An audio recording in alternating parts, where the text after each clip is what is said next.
Halo gengs, bertemu lagi dengan saya Mr. Ian Boltok. Nah, kita sudah berada pada part yang kedua ya untuk pembahasan soal OSK bidang studi ekonomi tahun 2021. Ini nomor yang 11 sampai nomor 20. Nah, mari kita lihat cek, ya kan? Oke, soal yang nomor 11. Faktor-faktor berikut, ya kan, dapat menggeser kurva penawaran kecuali. Nah, katanya faktor yang akan dapat menggeser kurva penawaran kecuali berarti yang bukan atau yang tidak dapat menggeser kurva penawaran. Nah, mari kita lihat pembahasannya, cuy. Oke, nah di sini saya gambarkan kurva penawaran supply ya. Dimana ketika harga naik, tingkat penawaran juga ikut naik. Sebaliknya ketika harga turun, tingkat penawaran juga akan ikut turun, ya kan? Nah, ini dia. Pergeseran kurva penawaran terjadi karena berubahnya jumlah produk yang ditawarkan produsen sebagai akibat dari berbagai faktor kecuali faktor harga produk tersebut. Artinya, pergeseran kurva penawaran itu tidak akan dipengaruhi oleh harga barang tersebut. Nah, oke. Yang mempengaruhinya contohnya seperti biaya produksi, teknologi, ya kan, jumlah produsen dan lain sebagainya. Nah, lihat kemari. Ini kalau dia bergeser ke kanan. Ini kalau dia bergeser ke kiri. Nah, di sini saya sediakan tabel ya, cuy. Tabel bagaimana kurva penawaran kalau dia bergeser ke kanan, kalau dia bergeser ke kiri, apa yang menyebabkan? Atau kalau dia bergerak, apa yang menyebabkan? Nah, ini dia, cuy. Ya kan? Kalau dia bergerak hanya disebabkan oleh harga barang itu sendiri. Nah, katanya di sini faktor berikut yang dapat menggeser kurva penawaran, ya kan? Yang A, harga masukan. Harga masukan ini maksudnya adalah harga input atau bahan baku ya. Nah, ini kan kecuali katanya. Kecuali apa? Ya kan? Kalau harga bahan baku, ya kan, sudah pasti ini akan menggeser kurva penawaran, ya kan? Nah, itu dia akan menggeser kurva penawaran. Bahan baku maksudnya ya. Nah, bahan baku kan berarti akan mempengaruhi yang namanya nanti pergeseran kurva penawarannya. Kemudian ada yang B, perubahan referensi. Nah, referensi ini adalah selera, cuy. Nah, selera ini tidak mempengaruhi penawaran. Selera ini datang dari pihak konsumen atau permintaan, ya kan? Makanya kalau kecuali ya, faktor-faktor berikut dapat menggeser kurva penawaran kecuali selera, ya kan? B. Tapi kita lihat perubahan teknologi ya, teknologi itu akan menggeser ke kanan, ya kan? Nah, teknologi kalau dia naik akan menggeser ke kanan, kalau dia turun akan menggeser ke kiri. Artinya teknologi yang digunakan ya, canggih ataupun tidak canggih itu maksudnya ya. Kemudian ekspektasi harga di masa mendatang, ini ekspektasi konsumen. Kalau ekspektasi harganya naik, berarti dia bergesernya ke kiri, ke aksen ini, ya kan? Kalau dia bergesernya ke kanan, berarti ekspektasi harganya turun, kan gitu kan? Jumlah pasar atau pemasok atau jumlah produsen. Kalau kurvanya bergeser ke kanan ke S-aksen ini berarti jumlah produsennya banyak. Kalau bergesernya ke kiri jumlah produsennya sedikit, ya kan? S-aksen. Maka yang tidak ya berarti perubahan preferensi atau selera atau pilihan. Jawabannya B. Ya. Nah, inilah kurva inilah pahami. Tabel inilah pahami. Ya kan? Nah, mari kita lanjut cek soal nomor 12, ya kan? Sumbu vertikal dan horizontal pada kurva MEC atau marginal efficiency of capital menunjukkan. Nah, mari kita lihat apa itu MEC. Nah, MEC ini adalah besarnya keuntungan yang akan diperoleh dengan ditanamnya modal, sedangkan suku bunga adalah tingkat harga dari uang, yaitu berapa persen bunga dari jumlah uang yang ditanamkan tersebut dikembalikan atau dibayarkan. Nah, itu MEC. Sumbu vertikalnya apa kan itu katanya kan? Nah, mari kita lihat ya, sumbu vertikal dan horizontal pada kurva MEC itu apa, ya kan? Kemudian di sini MEC dan suku bunga merupakan dua kekuatan yang senantiasa saling mempengaruhi dalam menentukan volume investasi. Nah, berarti kan sumbunya antara tingkat bunga dan investasi. Maka sumbu vertikalnya adalah tingkat bunga, sumbu horizontalnya adalah investasi, ya kan, tingkat bunga dan investasi. Lah jawabannya C. Ya kan? Mudah banget, ya kan? Ya mudah kalau udah lihat kurvanya kan gitu. Oke, mari kita lanjut cek. Soal nomor 13. Sebagian besar penduduk di daerah wilayah utara hidup dari usaha berburu binatang hutan. Di daerah wilayah selatan hidup dari usaha mengambil kayu bakar di hutan. Ya kan? Dalam ilmu ekonomi, jenis usaha produksi yang dilakukan oleh sebagian besar penduduk kedua daerah itu adalah, berarti dia langsung mengambil dari alam, ya kan? Wow, mudah banget, udah ketahuan jawabannya. Mari kita bahas satu persatu. Nah, apa itu perusahaan jasa? Perusahaan jasa adalah perusahaan yang produk usahanya berupa jasa, bukan barang. Misalnya pariwisata, pelayanan, ya kan, salon, bengkel, ya kan, guru juga, bimbel, itu juga jasa. Nah, yang selanjutnya adalah perusahaan agraris, ya kan? Perusahaan agraris adalah perusahaan yang bergerak di bidang pengelolaan sumber daya alam, seperti perusahaan agroindustri, perusahaan perkebunan, perusahaan perikanan darat, ya kan? Dan perusahaan peternakan. Jadi dia kayak perkebunan, itu namanya agraris, ya. Kemudian ada namanya perusahaan industri. Nah, industri ini udah gampang lah ya. Industri ini mengolah bahan mentah menjadi setengah jadi ataupun menjadi barang jadi yang siap digunakan. Nah, itu dia perusahaan industri. Seperti misalkan pabrik sepatu, pabrik baju, ya kan? Pabrik Indomie. Nah, itu dia.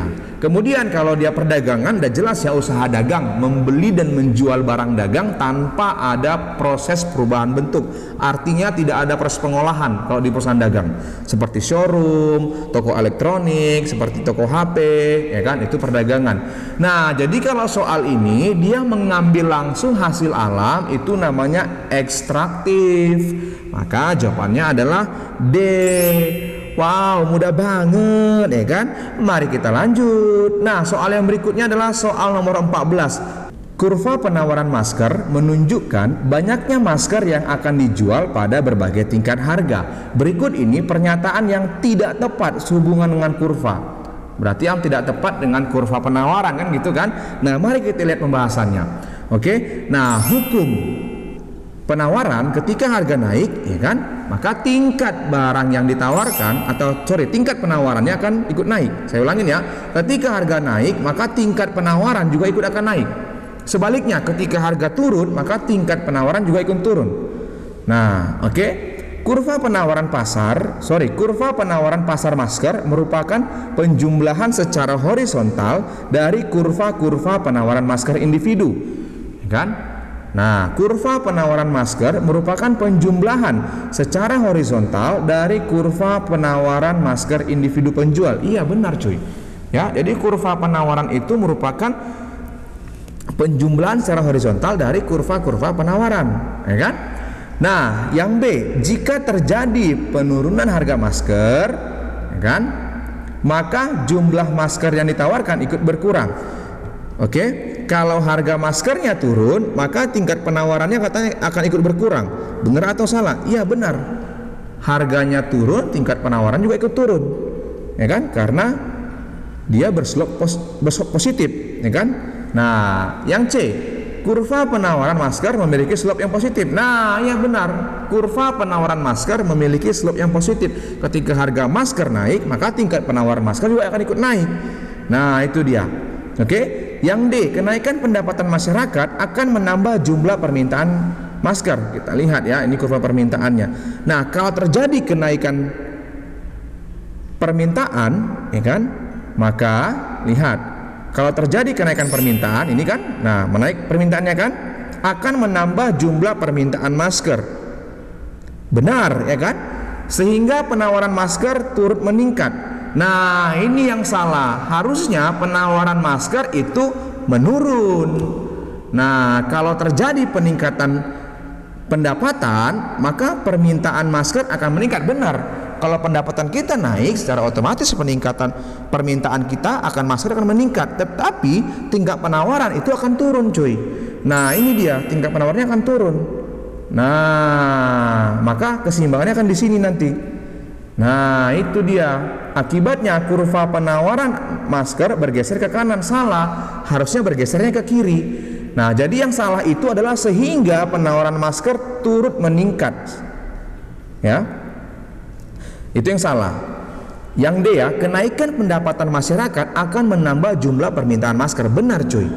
Kalau pendapatan naik, tingkat permintaannya pun ikut naik, sehingga penawaran masker turut meningkat. Salah, penawaran masker turut menurun, ya kan? Akibatnya kurva penawarannya bergeser ke kiri, bukan ke kanan. Itu dia, berarti yang D tidak tepat cuy, ya kan? Nah, kita lanjut yang E. Jika harga kain turun, produsen masker akan meningkatkan produksinya, sehingga jumlah penawaran masker meningkat. Jika harga kain turun, ya bisa jadi karena maskernya terbuat dari kain, kan gitu. Ya kan? Di sini kan dikatakan masker terbuat dari apa? Karena ada juga masker kain. Benar tuh. Kalau harga bahan bakunya turun, maka jumlah produksinya akan meningkat, kan gitu. Ya kan? Nah, sehingga jumlah penawaran masker meningkat, akibatnya kurva penawaran masker akan bergeser ke kanan. Iya. Nah, jadi yang tidak tepat itu adalah yang D. Maka jawabannya adalah D. Kan gampang, mudah banget. Mari kita lanjut cek. Soal nomor 15. Sehubungan dengan titik keseimbangan pasar, manakah pernyataan di bawah ini yang tidak tepat? Nah, ini adalah kurva keseimbangan cuy. Ya, perpotongan antara kurva permintaan dengan kurva penawaran disebut titik keseimbangan atau equilibrium pasar. Ya, E, benar. Perpotongan demand dan supply disebut dengan equilibrium. Benar. Yang B, kan dia bilang yang tidak tepat ya. Peningkatan jumlah penduduk berakibat pada bergesernya titik keseimbangan ke kanan. Kalau jumlah penduduk meningkat, maka tingkat permintaan juga akan meningkat, ya kan? Nah, benar, bergesernya ke kanan, ya kan gitu. Nah, ya kan? Harga juga akan meningkat, ya kan gitu dia. Pada harga keseimbangan, jumlah barang yang ingin dan mampu dibeli oleh pembeli sama dengan jumlah yang ingin dan benar-benar dijual. Yes, karena pada harga keseimbangan adalah harga sama dengan permintaan. Nah, penawaran sama dengan permintaan, harga permintaan sama dengan harga penawaran. Nah, itu dia, jumlah yang diminta sama dengan jumlah yang ditawarkan. QD sama dengan QS, PD sama dengan PS.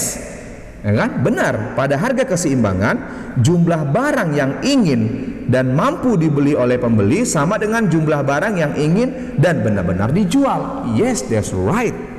Benar. Ya kan? Itu tepat. Kemudian yang selanjutnya, jika permintaan meningkat lebih besar dari peningkatan penawaran, ya kan, maka titik keseimbangan bergeser ke kanan. Nah, ini dia tadi.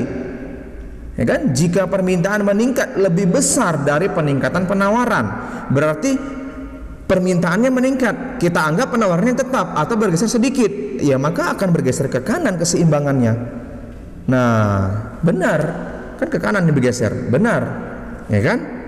Kemudian perubahan selera masyarakat terhadap suatu barang mengakibatkan bertambahnya penawaran. Salah, perubahan selera itu akan mengakibatkan bertambahnya permintaan, ya kan? Sehingga titik keseimbangan bergeser ke kanan, terjadi penurunan harga. Nah, salah cuy. Harusnya kalau selera masyarakat itu berubah atau mungkin meningkat, seleranya akan berpengaruh terhadap permintaan. Karena selera ini merupakan salah satu faktor yang mempengaruhi tingkat permintaan. Maka jawabannya itu adalah yang tidak tepat, itu adalah E. Wow, mudah banget, ya kan? Nah, soal nomor 16, lihat.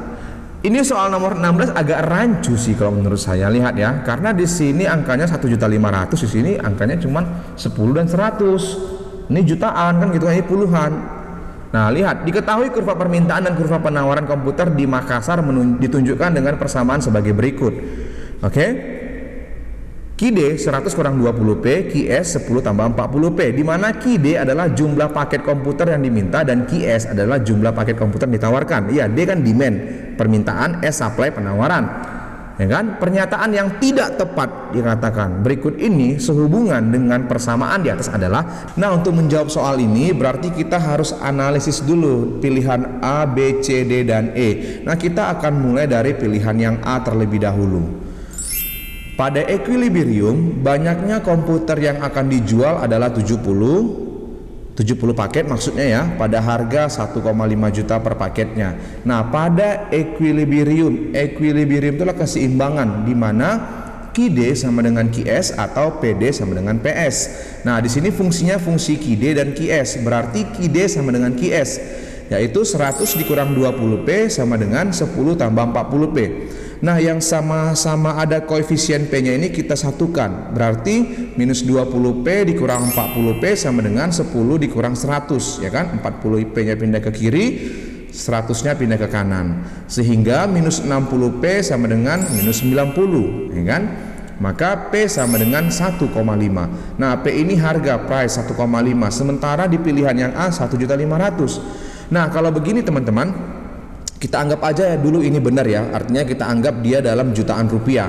Oke, kita keep dulu kan gitu. Lalu nanti kita cek lagi pilihan B, C, D, dan E. Nah, lalu katanya dengan harga 1,5 juta per paket itu akan dijual sebanyak 70 paket. Berarti kita substitusikan ke fungsi QS-nya, ya kan? Maka QS tadi kan sama dengan 10 tambah 40P. Berarti kita masukkan P 1,5. Maka QS sama dengan 10 ditambah 40 dikali 1,5. Maka QS ini ya teman-teman ya, ini QS ya. Saya ganti dulu lah. Nah, oke, QS berarti QS sama dengan 10 tambah 40 dikali 1,5. Berarti QS sama dengan 70, ya kan? 40 dikali 1,5 itu 60. Berarti tambah 10 jadi 70. Nah, QS-nya benar, yang dijual 70, ya kan? Berarti yang A ini benar, ya. Ingat tadi kita anggap 1,5 ini adalah 1.500.000. Nah, sekarang kita akan cek pilihan yang B. Oke, ketika harga komputer turun menjadi 1,2 juta per paket, maka jumlah permintaan komputer meningkat menjadi 58 paket. Nah, turun menjadi berarti harganya jadi 1,2, ya, kecuali dikatakan turun 1,2 baru lain cerita. Ini katanya turun menjadi, ada kata-kata menjadi, berarti harganya menjadi 1,2, P 1,2, karena tadi kita anggap dalam jutaan rupiah kan. Nah, katanya permintaan komputernya akan naik menjadi, nah, menjadi 58 paket ya. Ingat menjadi, berarti nanti KID-nya jadi 58. Nah, berarti kita substitusikan ke KID. KID sama dengan 100 kurang 20P. Berarti KID sama dengan 100 dikurang 20 dikali 1,2. Maka KID sama dengan 76. Nah, katanya kalau harga 1,2 juta, maka komputer yang diminta itu menjadi 76, bukan 58. Berarti yang B salah, ya kan? Kita lanjut ke yang C. Jumlah komputer yang cenderung ditawarkan di pasar akan meningkat menjadi, nah, 82 paket jika harga komputer naik menjadi 1,8 juta. Artinya katanya kalau harga menjadi 1,8 juta, 1,8, ya kan, maka katanya QS-nya adalah 82 paket. Maka kita cek QS sama dengan 10 tambah 40P, sehingga QS-nya sama dengan 10 ditambah 40 dikali 1,8, maka QS-nya menjadi 82. Nah, benar ya cuy, di sini ketika harga 1,8 atau 1,8 juta, maka tingkat penawarannya menjadi 82. Oke, yang C ini benar ya kan? Oke, kita lanjut ya cuy. Yang D. Kita lanjut yang D. Jika harga komputer naik di atas harga pasar, yakni 2 juta per paket, maka akan terjadi kelebihan penawaran komputer sebanyak 20 paket. Artinya terjadi yang namanya excess supply. Nah, excess supply ya kan, berarti harus lebih besar QS-nya pada QD-nya. Nah, excess supply berarti QS dikurang QD kan gitu kan. Nah, QS dikurang QD itu excess supply. Kalau dia excess demand, QD dikurang QS kan gitu dia. Berarti P-nya katanya menjadi 2 atau 2 juta kan gitu kan, maka akan terjadi kelebihan penawaran. Berarti kita hitung dulu QS dan QD-nya dengan harga 2. Maka kita mulai dari QS. QS sama dengan 10 tambah 40P. Berarti QS sama dengan 10 ditambah 40 dikali 2. Berarti QS sama dengan 90, ya kan? Sementara QD-nya 100 kurang 20P, masukkan P-nya 2. Berarti QD sama dengan 100 dikurang 20 kali 2, berarti 100 kurang 40 sama dengan 60. Nah, kalau kita lihat QS-nya 90, QD-nya 60, berarti QS kurang QD adalah 30 ya kan gitu. Maka terjadi excess supply sebanyak 30. Berarti akan terjadi kelebihan penawaran komputer sebanyak 20 paket. Salah ya, excess supply-nya 30, bukan 20 ya kan. Nah, berarti yang D salah. Oke cuy, kita lanjut ke pilihan yang E. Nah, katanya di sini jika penjual menetapkan harga jual sebesar 5 juta per paket, maka akan terjadi excess supply sehingga jumlah komputer yang akan dibeli cenderung lebih kecil dari 60 paket. Nah, katanya akan terjadi excess supply kalau harganya sebanyak 5 atau 5 juta kan gitu. Sama caranya QS kurang QD itu excess supply, kalau excess demand QD kurang QS. Katanya P-nya atau price harga sama dengan 5 atau 5 juta kan gitu. Maka kita cari dulu QS-nya. Berarti 10 ditambah 40 P. Berarti 10 tambah 40 kali 5, maka QS-nya 210, yaitu 40 kali 5 200 ditambah 10 menjadi 210. Maka kita lihat QD-nya. QD sama dengan 100 kurang 20 P. Berarti 100 dikurang 20 kali 5, maka QD sama dengan 0. Berarti benar ya, terjadi yang namanya excess supply, ya kan? Excess supply-nya sebesar 210. Nah, ya kan? Katanya di sini, ya kan, ketika harga 5 juta akan terjadi excess supply, benar, ya kan? Sehingga jumlah komputer yang akan dibeli cenderung lebih kecil dari 60. Berarti QD-nya akan lebih kecil dari 60. Iya benar, 0 ini lebih kecil dari 60. Ya kan? Berarti yang ini benar cuy. Nah, makanya saya bilang soalnya ini agak sedikit ambigu ya gitu. Maka jawabannya ini adalah bisa pilihan A, C, dan E. Nah, di sini di pilihannya, di soal yang saya download pilihannya E. Harusnya A, C, E kalau menurut saya, tapi di pilihan jawabannya itu dibuat yang E. Oke? Nah, kita lanjut cuy. Soal nomor 17. Diketahui dari hasil survei bahwa rata-rata pendapatan per kapita masyarakat mengalami peningkatan dari 3,2 juta menjadi 4,8 juta. Pada saat yang sama, jumlah barang atau kedelai yang ditawarkan turun menjadi 4.000 ton. Ya kan? Turun dari 4.000 ton menjadi 3.000, maaf ya, dari 4.000 turun menjadi 3.000. Dan jumlah barang atau terigu yang diminta naik dari 6.000 ton menjadi 6.300 ton. Berkaitan dengan elastisitasnya, pernyataan yang tepat dari data di atas adalah, nah ini gampang cuy. Begini dia, ketika pendapatan kita naik, katanya ya pendapatan kita naik, kemudian penawaran akan kedelai itu turun, permintaan terigu itu naik. Nah, berarti kedelai itu barang apa? Terigu itu barang apa? Nah, terigu itu udah pasti barang normal ya kan gitu. Pendapatan naik, permintaan kita naik. Nah, tapi biar lebih pasti kita cek cuy. Nah, mari kita lihat. Ketika pendapatan naik, maka penawaran akan kedelai itu turun ya kan gitu katanya kan. Kemudian permintaan akan terigu itu naik ya kan. Nah, maka barang apakah kedelai dan terigu? Nah, lihat, kedelai itu adalah barang inferior ya, barang yang jumlah permintaannya akan turun seiring dengan peningkatan pendapatan konsumen. Nah, begini cuy, kalau pendapatan kita meningkat, kemudian produsen penawaran akan barang tersebut turun, secara otomatis permintaan akan barang itu kan sedikit. Nah, makanya penawarannya turun. Nah, itu dia, berarti barang itu adalah barang inferior, di mana kenaikan pendapatan tidak mempengaruhi permintaan kita. Nah, itulah barang inferior.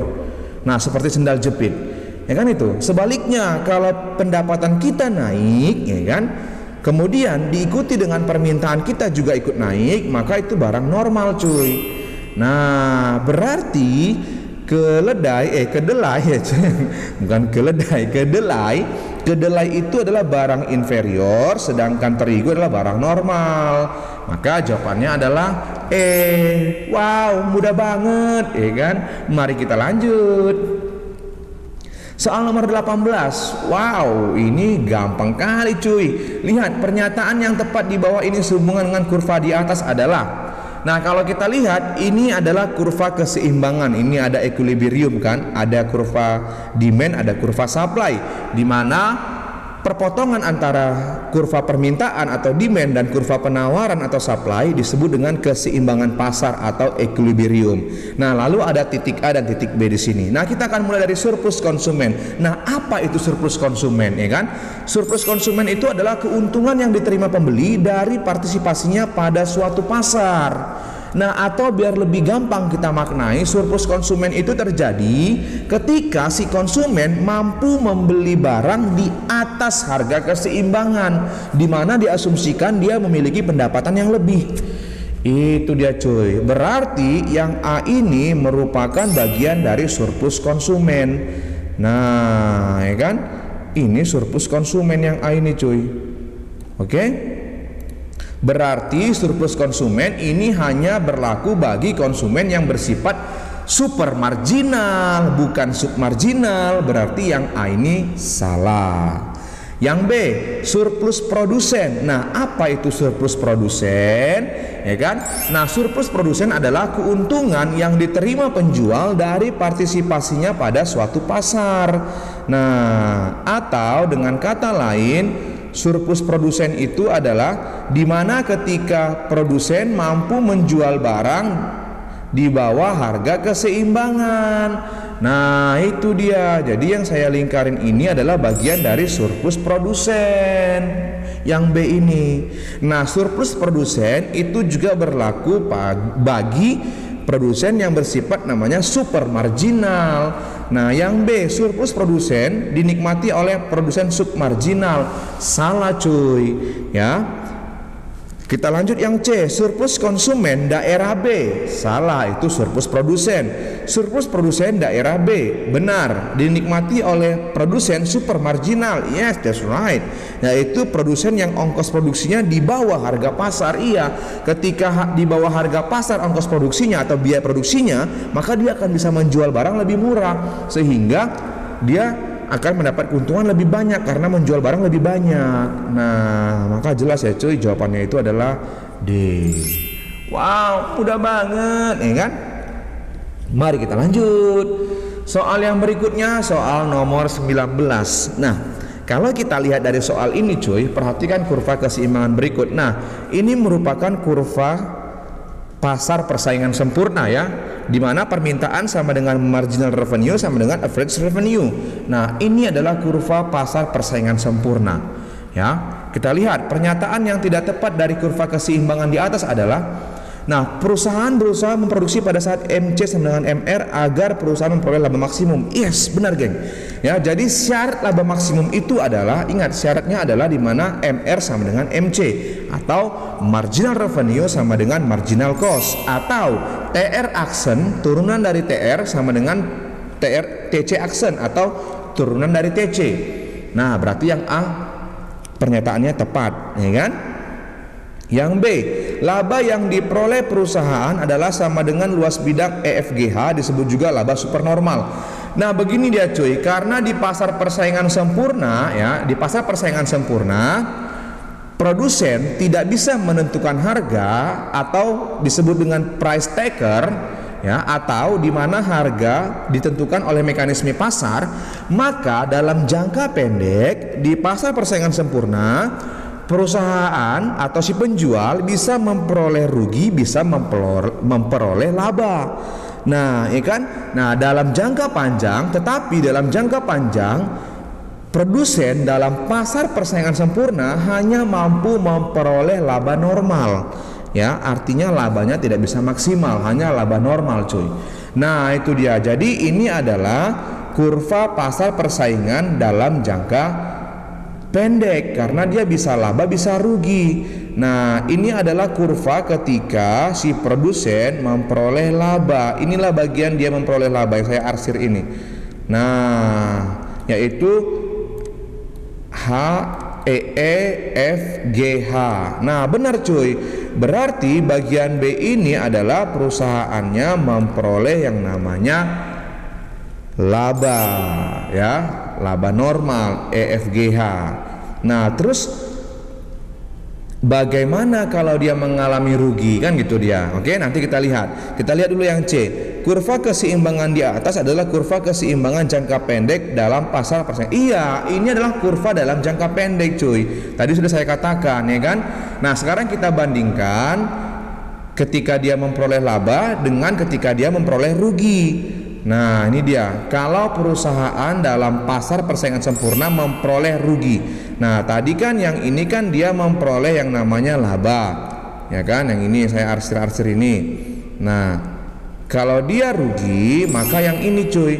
Nah yang rugi itu adalah yang ini. Nah yang di atas ini adalah kondisi ketika produsen dalam pasar persaingan sempurna memperoleh rugi. Ini dia. Oke. Nah, jadi bisa dibedakan ya, menderita kerugian dengan memperoleh laba. Labanya itu di bawah, ruginya itu di atas. Nah, ini dia. Oke. Nah, kita lanjut lagi ya. Udah ngerti lah ya, kita lanjut. Perusahaan bisa memproduksi sebanyak Q2 karena biayanya masih tertutup oleh pendapatannya atau pengusaha tidak akan rugi. Nah benar, di sini perusahaan masih bisa berproduksi dalam Q2. Nah ya kan. Nah karena biayanya masih tertutup oleh pendapatannya tadi. Ya ini dia, ini benar ya. Yang E, jika perusahaan memproduksi sebesar Q1 maka masih diperkenankan untuk menambah output. Benar, bisa kita tambah outputnya ke Q2, ya kan? Karena tambahan penerimaan masih lebih besar dari tambahan biaya, sehingga keuntungan akan bertambah besar. Nah ini yang salah cuy, ya kan? Karena kalau dalam jangka panjang kita menambah jumlah outputnya, maka si produsen keuntungannya bukan bertambah besar, ya keuntungannya normal, artinya nggak besar. Nah standar keuntungannya, nah itu dia cuy. Jadi ini alasan ini yang buat salah, makanya yang ini nggak tepat ya. Karena kalau kita tambah lagi Q1 ke Q2, katanya di sini akan memperoleh keuntungan yang besar. Salah cuy, dia hanya bersifat labanya normal, makanya jawabannya itu adalah E. Nah begitu dia analisisnya ya cuy. Nah jadi ini sangat gampang sekali. Yang penting kamu bisa memahami ini gambarnya kurva apa gitu dia. Kurva pasar persaingan sempurna ya. Kita lanjut ya. Nah soal nomor 20, suatu perusahaan telepon genggam berada dalam pasar persaingan sempurna di mana biaya produksi dinyatakan dalam fungsi AC sama dengan 100 tambah 2Q. Harga jual telepon genggam per unit adalah 200. Maka berapakah jumlah telepon genggam yang harus diproduksi agar tercapai laba maksimal? Wow, mudah banget. Nah, mari kita bahas. Kita harus tahu dulu apa itu laba maksimal. Nah, laba maksimal syaratnya itu adalah MR sama dengan MC, ya kan? Atau TR aksen sama dengan TC aksen, karena MR ini merupakan turunan dari TR, ya kan? Sementara MC ini adalah turunan dari TC, sama ini. Nah, ya kan? Berarti kita cari dulu TR-nya. TR itu total revenue atau penerimaan total. Rumusnya adalah P dikali Q. Nah, P-nya kan sudah dapat 200, berarti kalikan dengan Q, 200 Q. Maka turunan dari TR adalah 200 kan gitu kan. Nah karena MR sama dengan TR aksen kan gitu. Kalau TR ini kita turunkan nilainya 200 sama dengan MR berarti. Nah kemudian MC sama dengan TC aksen. Nah TC itu adalah AC dikali Q. Nah TC sama dengan 100 tambah 2Q dikali Q. Berarti TC sama dengan 100Q ditambah. Nah ini 2Q kuadrat ya. Saya tambahkan dulu di sini 2Q kuadrat. Nah ini harusnya 2Q kuadrat ya kan gitu dia. Nah ya kan, sehingga TC aksen sama dengan 100 ditambah 4Q kan gitu. TC aksen sama dengan MC. Nah kalau kita turunkan 100 tambah 4Q, ya sudah, udah gampang, tinggal masukkan MR sama dengan MC. MR nya 200, MC nya 100 tambah 4Q, sehingga 100 sama dengan 4Q, Q sama dengan 25. Berarti agar tercapai laba maksimum maka jumlah yang harus diproduksi sebanyak 25 unit. Wow, mudah banget ya kan. Nah itu dia cuy. Oke, nah untuk part 2-nya sudah selesai dari nomor 11 sampai soal nomor 20 ya. Terima kasih sudah menonton video saya. Ditunggu part yang ketiga untuk nomor selanjutnya. Oke, di like, di komen dan di subscribe. Thank you, bye bye.